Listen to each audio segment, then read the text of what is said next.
Now, for this conversation, we are going to once again continue going down memory lane of Archbishop Emeritus Desmond Tutu, who lived and preached the values of justice, forgiveness and equality. He also spoke boldly against racism, injustice, corruption, as well as oppression, not just in apartheid South Africa, but wherever in the world that he saw wrongdoing. Emeritus Professor of Missiology at UNISA, Professor Klippies Kritzinger, joins us now for more on this. A very good afternoon to you, Prof, and thank you for your time today.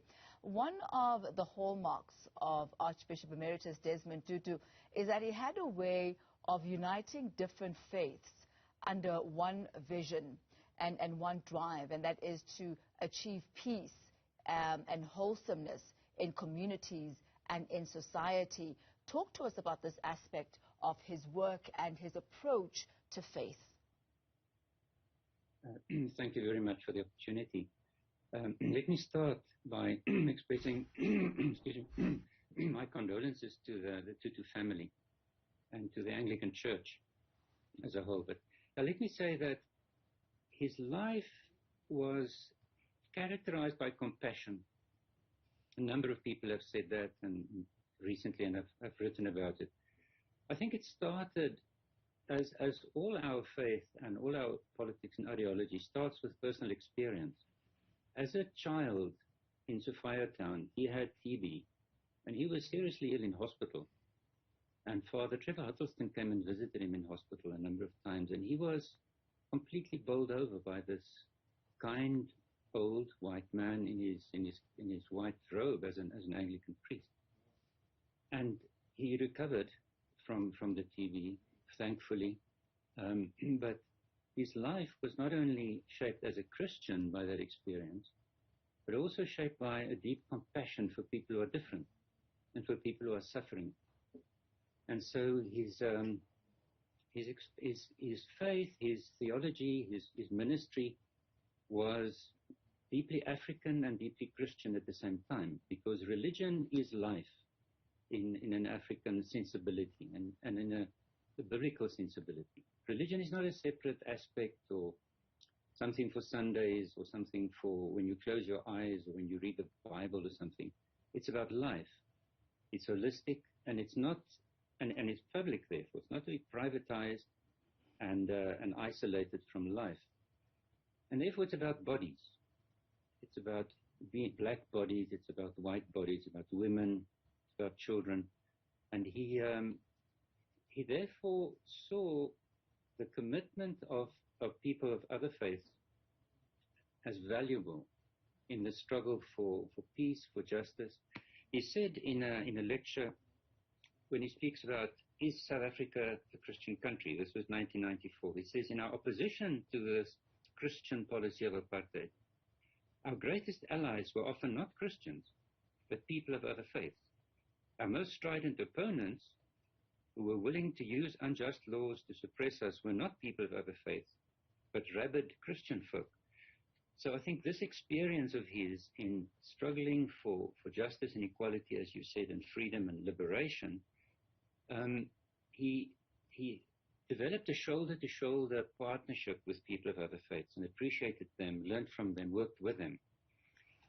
So I think it came from his life experience, it came from his Christian theology. Image of God.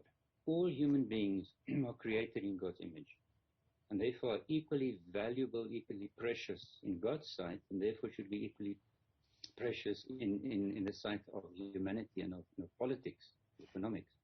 And as you touch on that, Professor, I'd like to go into the relationship that he enjoyed with the Dalai Lama, who is a man of Buddhist faith, a religious leader of very, high esteem. Tell us about that friendship and about that relationship and what can be learned from that, a Christian and a Buddhist, and yet they really were of one accord.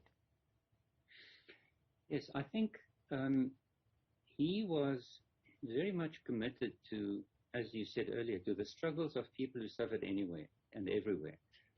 And the struggle of the Buddhist people in Tibet, the Tibetan people, I mean, one of the strongest statements I think he ever made politically after 1994 was, he said, when the government refused the visa for the Dalai Lama to visit in 2011, he said, our government says it will not support Tibetans who are being oppressed viciously by the Chinese.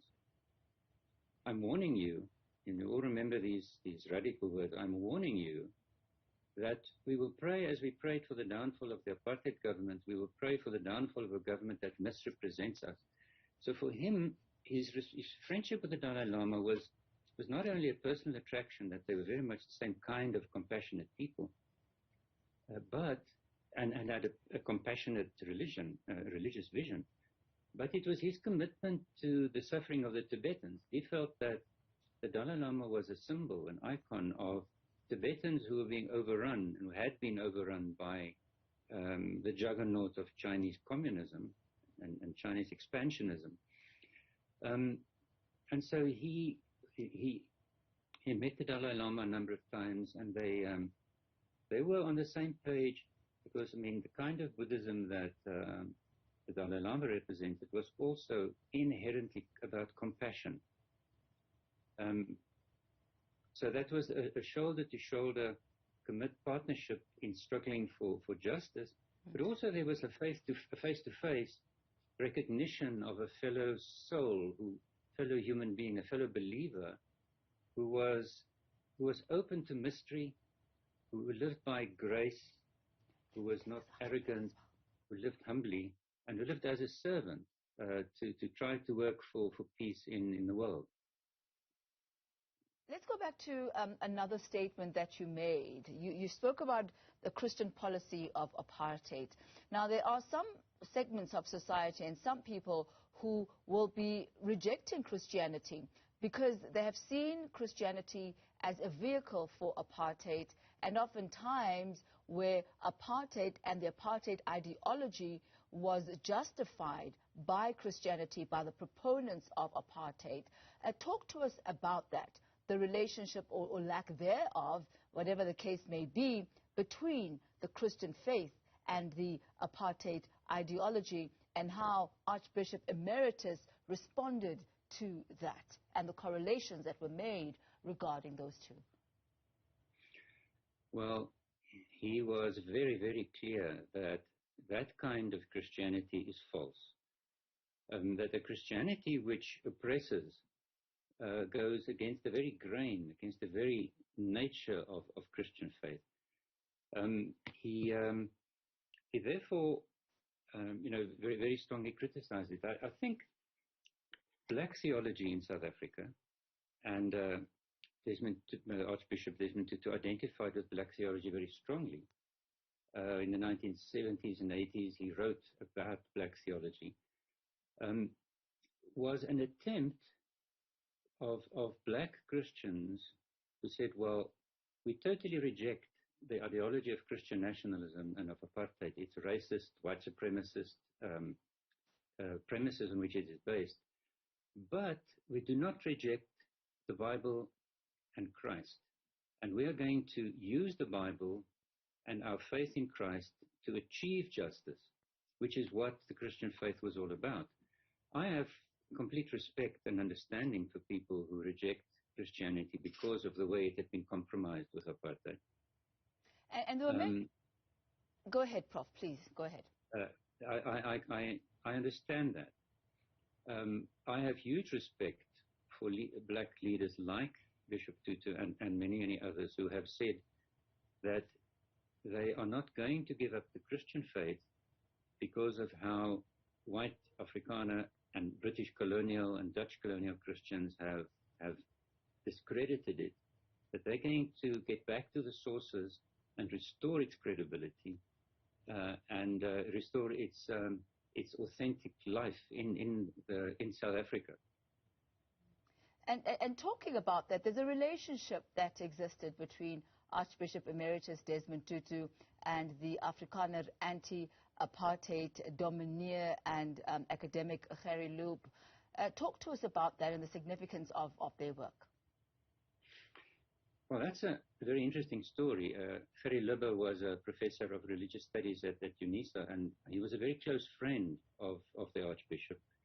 In fact, the Archbishop asked him in 1978-79, when he had become General Secretary of the SACC, had asked Gerry Lubbe to go to Princeton to an international meeting of the World Conference on Religion and Peace, which was an interfaith organization committed to working for peace and justice in the world. And then in 1984, Gerry and others started WCRP, a South African chapter.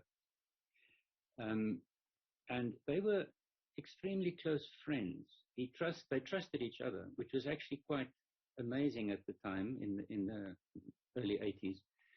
But so the interfaith movement in South Africa, in a way, in an organized way, was initiated by Archbishop Desmond Tutu, by asking Gerry and others then, Yasmin Suka and Farid Esak and many others, to set up this organization, which produced a declaration on religious rights and responsibilities in 1991-92 to try to contribute to the new constitution that was being then envisaged. How would we want to see religious freedom enshrined in a new constitution to overcome the Christian dominance of the apartheid era? Not a Christian, not a religious state, but also not an atheist or anti-religious state. Let's talk about this a little bit more, Professor Kritzinger, when we return just after the break. We are in conversation with Emeritus Professor of Missiology at UNISA, Professor Klippies Kritzinger. We'll continue that conversation in just a moment. Thank you for staying with us on the Daytime Update as we continue our conversation with Emeritus Professor of Missiology at UNISA, Professor Klippies Kritzinger. And we are still reflecting on the life and times of Archbishop Emeritus Desmond Tutu. Prof, you were still telling us about this organization that was being formed and the relationship that existed between the Afrikaans anti-apartheid deacon Gerry Lubbe and Archbishop Emeritus Desmond Tutu. Please go ahead. Yes, what also joined them together was their amazing sense of humor. Both Gerry and the Arch were amazing storytellers and jokers, because they just had a very close click between them. But I think what is extremely important for both of them was that they were deeply committed Christians. You see, often it is a perception or a reality that people who are Christians but then hang out with people of other faiths who work with them are not real Christians. They've sold out their Christian faith. They've become syncretists, or they've betrayed the gospel, etc., those kind of words. In other faiths, often similar things are said about that. So people become marginalized from their religious communities, and then it's just a kind of a hobby, or it's in a fringe movement within a particular religion. Now, both the Arch and Gerry Lubbe were deeply, deeply committed Christians, and they were deeply committed to interfaith dialogue and collaboration. There's a Jewish proverb which says that there are two things that parents owe their children. It's roots and wings. It's said many times. But so if you are deeply rooted in your faith, then you are able to have strong wings to allow you to fly, to experiment, to travel, to listen, to learn. We're deeply challenged by other faiths, by people of other faiths, and to return stronger, becoming more deeply rooted, and at the same time more strongly winged. Now, it's a paradox. You can't have roots when you have wings. But that's precisely the interfaith attitude of the Arch and of Gerry Lubbe and many others of us who have been influenced by them, that you don't have to give up your Christian faith in order to be really open and listen and dialogue and then collaborate with people of other faiths. So it's face-to-face, learning, shoulder-to-shoulder, collaborating, but also back-to-back faithfulness and integrity, so that when you're now back among your own people, you don't gossip, you don't tell those negative stories about the others, and going back and how do you preach in your congregation, what do you teach the Sunday school children, that you will not tell those lies of the past about the other faiths to paint them as darkly as possible in order to make as though you have the only truth. So it's that delicate relationship of rooted and winged, rooted as a deep spiritual experience of Christ as Lord and Savior, and radically open to work with and to learn from, and then to be truthful to that trust that has developed when you come back to your own people again in a narrower context, and to tell the truth about what others believe. As you're speaking there, Professor, I'm reminded of a quote that Archbishop Emeritus Desmond Tutu once said. He said, we would probably be very surprised at who will make it into heaven, because God's standards are, quote unquote, very low, in saying that it's, God is there for those who are the least of the least and perhaps the most unlikely, and that Christ came for those who are literally at the bottom of the rung. And that was very much part of his standpoint and his viewpoint as a man of the cloth.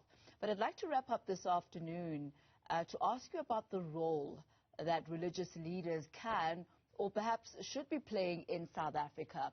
We see how Archbishop Emeritus Desmond Tutu is so respected and venerated because of the decades of service to this country. But is there a role that men of the cloth and religious leaders can play in building and developing the moral fiber and the consciousness of the nation? Oh, absolutely. I don't think it has ever been as necessary as it is now. So to use my pictures again of face to face and shoulder to shoulder and back to back, I think there needs to be joint statements, joint prophetic, and maybe prophetic is the word that would come from the Christian tradition to describe the Arch. He was also deeply priestly, but we need prophetic figures who will call out people for corruption, who will challenge unjust laws, unfair application of good laws, so to prophetically unmask and expose together as people of different faiths. But also we need people who will, within their particular tradition, call out the compromises and the corruptions within Christian, within Muslim, within Hindu, within the organization, not only religious organizations, but how religious people, members of our groups, function in public life, in education, in politics, in economics, etc., etc. So we need a commitment to justice, which is what the Arch really embodied to us, with a compassionate attitude, with a radically inclusive attitude. He kept on finding struggles of oppressed and excluded and marginalized people as he grew older, and didn't just have one string on his guitar. He had a whole harmony of issues where people were suffering. And that's the kind of leaders that we need to be, those of us who are in religious leadership, the kind of religious leaders we need to train if we are developing new leaders for religious organizations. And I think we can't honor the Arch in any better way than to try to stumble after him in his footsteps in the way he did it, but also in the consistent way in which he kept on not letting anybody get away with oppression and injustice and exclusion. And I must, Professor, before I let you go, ask you this question just based on your answer here. Where does one draw the line then between religion and politics? There are some who say that, religious men should not involve themselves in issues of politics and that those two should be separate. What are your views on that? And what then would be, I guess, the doctoral motivation for intervention of the religious in issues of the land and in issues of politics and the law? Well, it's an issue that comes a long time with us. I mean, it was John Foster and P.W. Botha, the prime ministers and presidents of the old South Africa, who kept on warning people like Bishop Tutu not to mix religion and politics. But you see, the question is, what is politics? Party politics is one thing. I mean, attacking a political party or promoting one particular political party is one thing. But if politics is about the polis, the Greek word polis means city. The politics is about the affairs of the city, the common good. And there's no way that any religious person can be apolitical. Because if you say, well, I'm not involved in politics, then that is a political choice. That is then saying, well, the rest can do whatever but they like. I'm not concerned. It's not my business.